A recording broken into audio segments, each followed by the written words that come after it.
Welcome to another episode of the Nebraska Gentleman. We're here today with a special guest. She's one of my best friends. She's from California, and she recently successfully defended her dissertation and will be leaving the East Coast and me to go back to California for her postdoc, working with student athletes at Pepperdine University. Her name is the Bassey Akpan. Did I pronounce it right? Akpan, yeah. Akpan, yeah. How is a Nigerian going to mess up another Nigerian's last name? Right? Anyways, how you doing, Bassey? I'm doing good. How are you? I can't complain. I thank you for joining me today. So let's get right into it. My first question for you would be, what led you to counseling and sports psychology? What made you want to become a psychologist? Yeah, so I, like a lot of Nigerians was told you need to either be a doctor, lawyer, or engineer. So I originally started out wanting to be a medical doctor. I wanted to be in pediatrics. And then I took organic chemistry in college, and that did not go well. So then I decided to try out different professions in the medical field, and nothing was really clicking.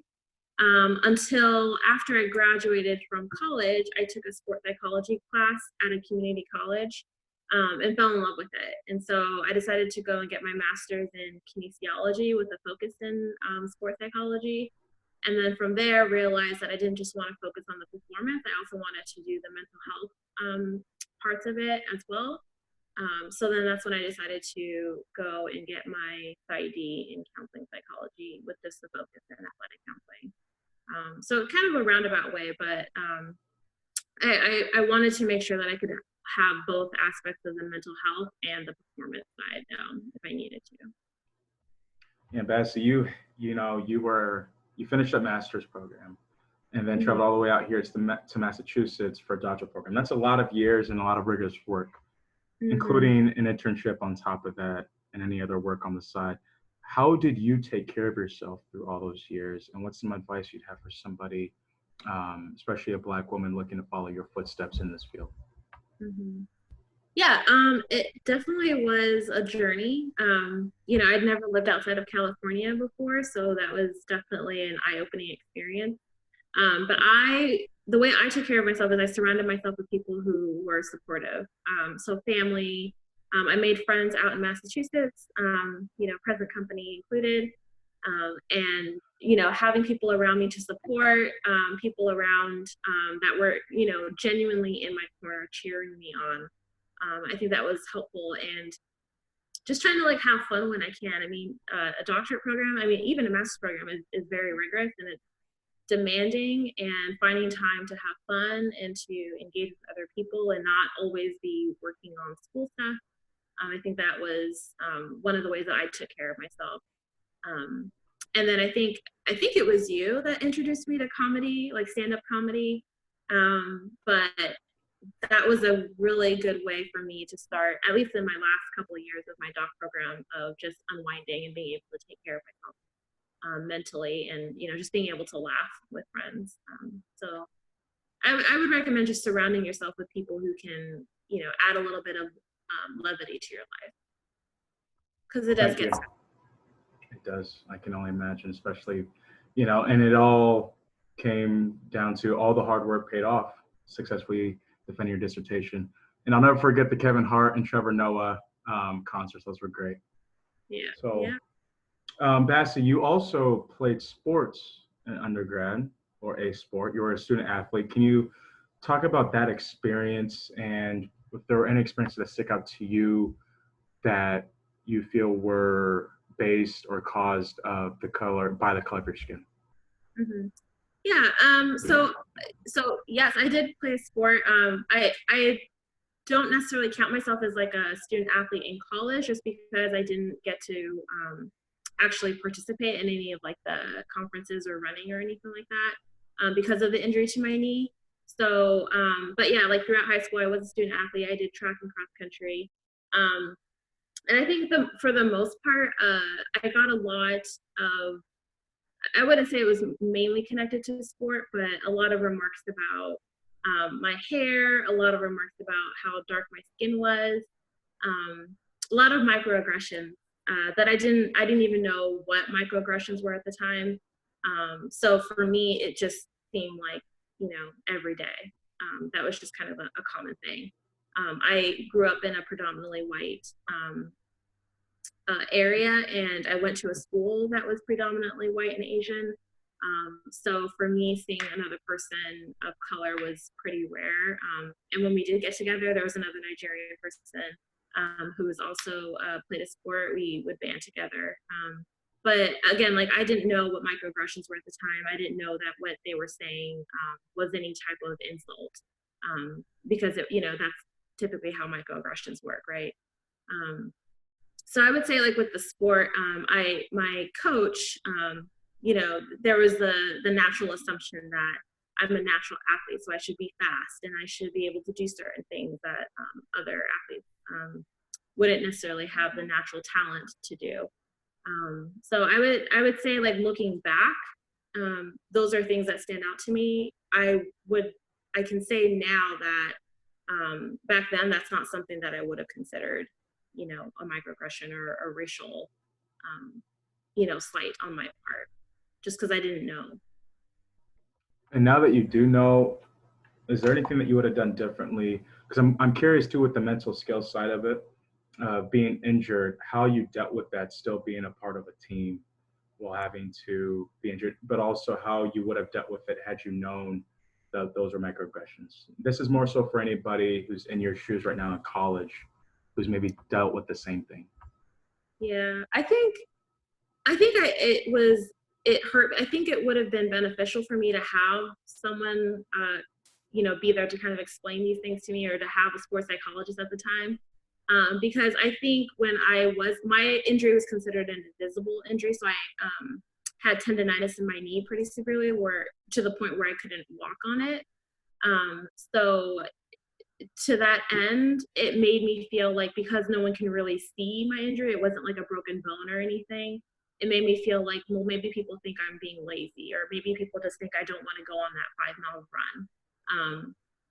And so I pushed myself harder because I didn't want to be seen as lazy. I didn't want to be seen, as anything different than, a hard worker and a hardworking athlete.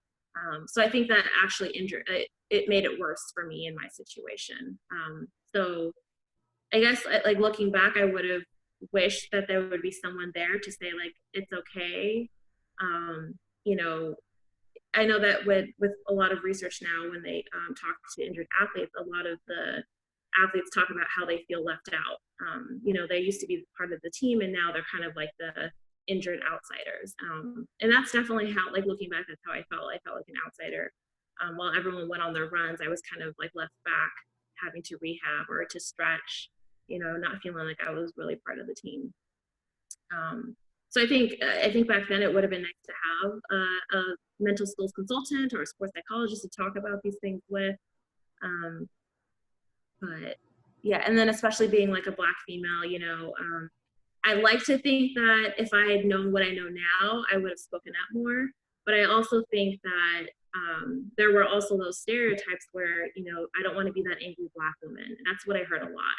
If I were to get angry, I felt like I had to justify why I was angry. And even then, it wasn't okay.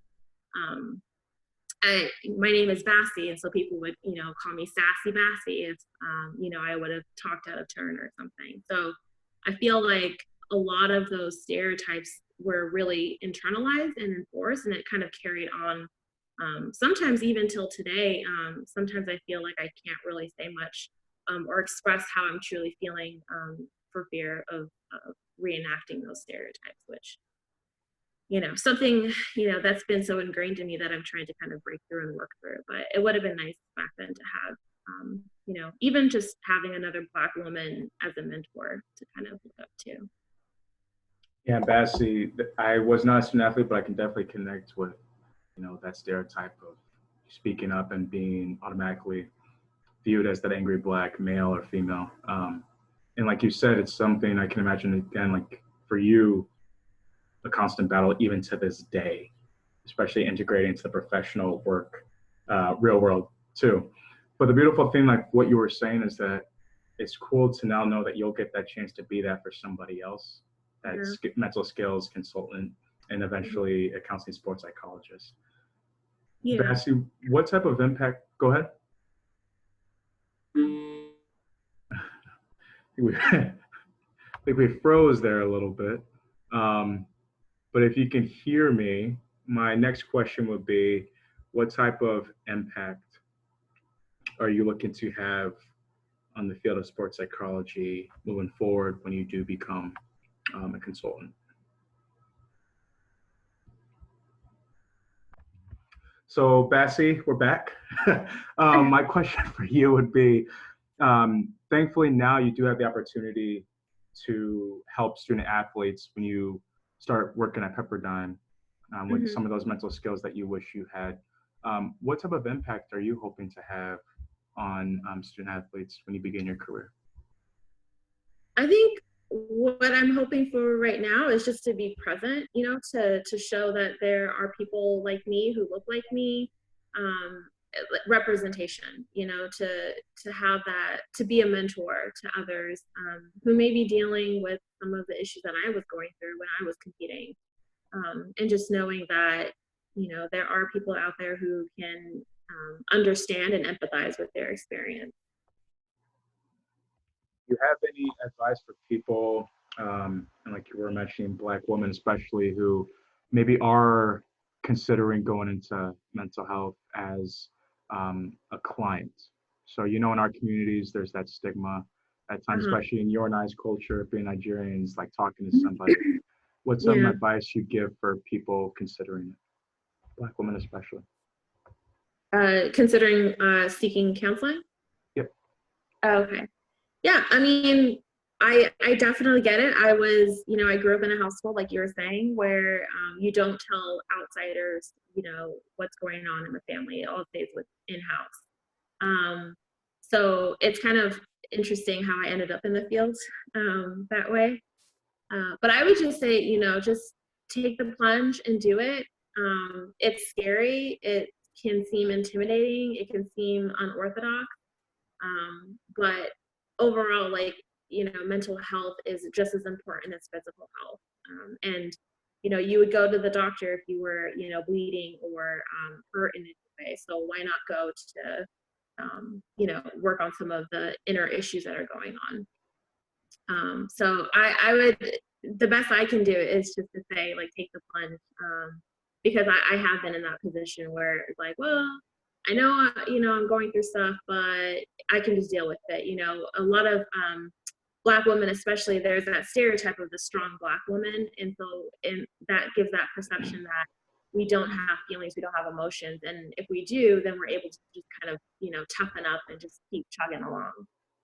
And that, while it does, I guess, help with resiliency, it does not as healthy as being able to kind of check in with your therapist or your clinician, just to make sure that it's not all bottled up.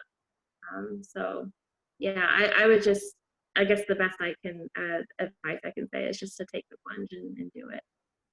And sometimes, and it's, I think also too, like, to consider the fit, to find someone who you feel like you can connect with, because therapy is not going to be helpful if you don't feel like you can be truthful or honest with the person who you're trying to get help from. I like that advice, and thank you for sharing, something that people, um, subtly also think and do, which is just assuming that because you're a Black woman, that you're strong, you don't have to talk about and deal with these issues like everybody else. Um, Mm-hmm. Bassey, you may have touched on this, but is there anything, either from your experiences as a Black woman, as a Nigerian woman, as a female, that you would like our white friends, colleagues, counterparts to take away from your experiences, or just awareness that you want us all to increase? Awareness of what? And awareness that you overall would just like us to increase. Oh, I mean, I think one big takeaway is to surround yourself with people who look like you, like, seek out those mentorships. Because I think that that's something that I learned not until, I want to say, my master's program. And even then, it was about going to conferences and joining those organizations that focused around people of color, Black women, you know, because it's nice to have people who are like-minded and can also understand the experiences that you've gone through or are going through, and to have that support. So I think that would be my main takeaway to Black women, especially, and just to find ways to connect with people in the community.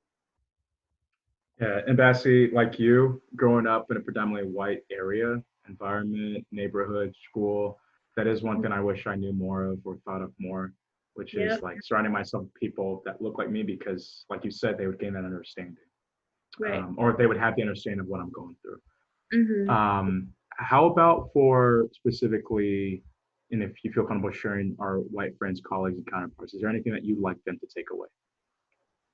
Um, I think just to educate yourself, you know, especially in the mental health field, I know my program especially was really focused on social justice and advocacy, um, and that was a really great piece that they kind of ingrained in us from the start, is to start thinking from a lens that was different from the majority, you know, white lens of mental health. And so I think finding ways to educate yourself and things that you don't know, because I mean we don't know what we don't know, right, until we're able to kind of do the work.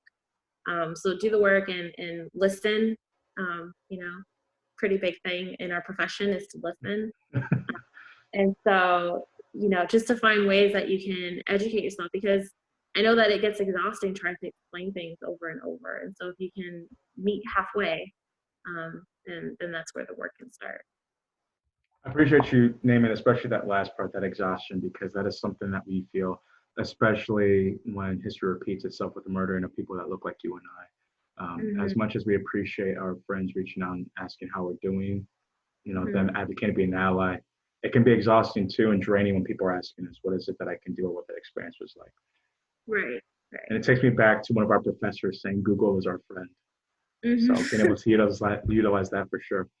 Yep. Bassey, where can people follow you to either continue the conversation or just learn more about you in terms of what you provide in terms of mental skills in sport? Yeah, I mean, you can follow me on Instagram, Beez, BEEZ 2889. I'm willing to talk, listen, answer questions, be a mentor, whatever. Yeah, find me there. All right. Bassey, thank you so much for joining me. It's always a great time when we get together and chop it up. A great balance of humor and knowledge. And this is why we're best friends. And I've always looked at you as an older sister. I'll just tell Marcus the same thing. But again, thank you for your time, your experiences, and the wisdom. And I'm so excited for you to hear what this next chapter looks like going back home to California. And I know the student athletes you work with will be very lucky to have you. So again, thank you. Thank you. And thank you for having me and creating this platform. Take care. We'll talk soon. All right. Bye. All right, bye.